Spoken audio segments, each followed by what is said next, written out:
After construction of the Douglas D558-1 Skystreak began in 1946, U.S. aeronautical engineers began to take advantage of a tremendous amount of research on swept-wing performance that was captured from Germany at the end of World War II.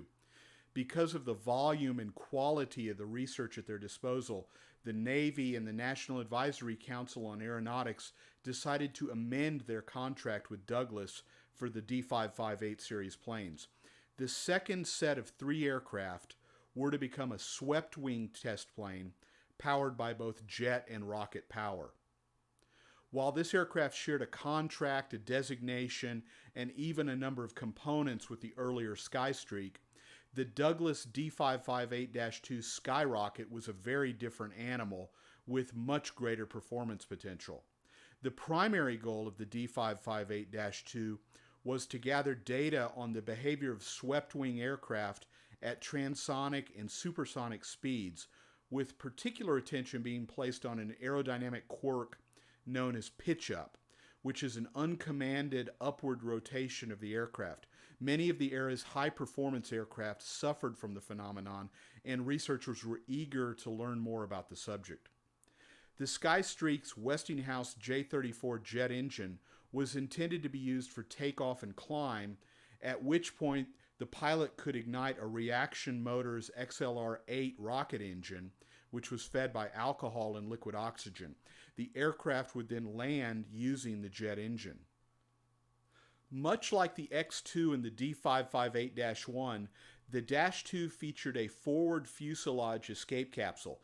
In the event of an in-flight emergency, the pilot could separate the capsule, then leap free from the rear of the capsule and recover under an emergency chute. Like the Dash 1 variant, the Dash 2 was also built with a magnesium fuselage and aluminum wings.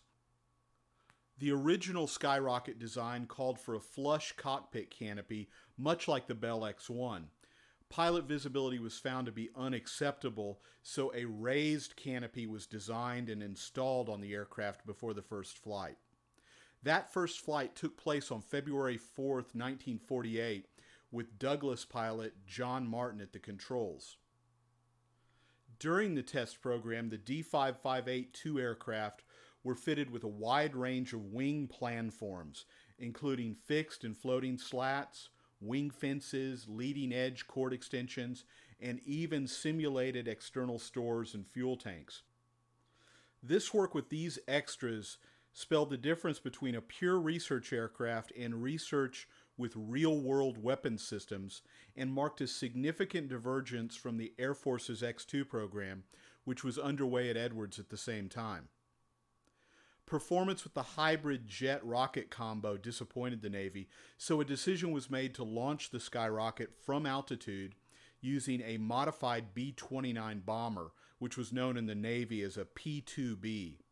This would allow the D558-2 to turn its minimal fuel load into greater performance and more data, rather than simply scratching its way to altitude. Many prominent test pilots had the opportunity to fly the Skyrocket during its operational life, including John McKay, Bill Bridgman, and Marion Carl, who flew the bird to an unofficial altitude record in excess of 83,000 feet on August 21, 1953. Perhaps no pilot is more closely associated with the Skyrocket than Scott Crossfield, who became the first man to fly twice the speed of sound on November 20, 1953, when he reached Mach 2.005. The aircraft never exceeded Mach 2 again. All 3 of the Skyrockets survived the test program. Aircraft number 1 is currently located at the Planes of Fame Museum in Chino, California. Number 2, the Mach 2 bird, is on display at the National Air and Space Museum in Washington, while number 3 is displayed outside on a pedestal at Antelope Valley College in Palmdale, California, which is very near Edwards Air Force Base. A third variant of the series was seriously proposed to explore the transonic flight regime, and design work was undertaken on this, which was going to be called the Douglas D558-3 Skyflash. Work was eventually suspended due to the fact that the North American X-15 program was already well underway. Note that this third variant is not the production precursor that the original D558 contract called for.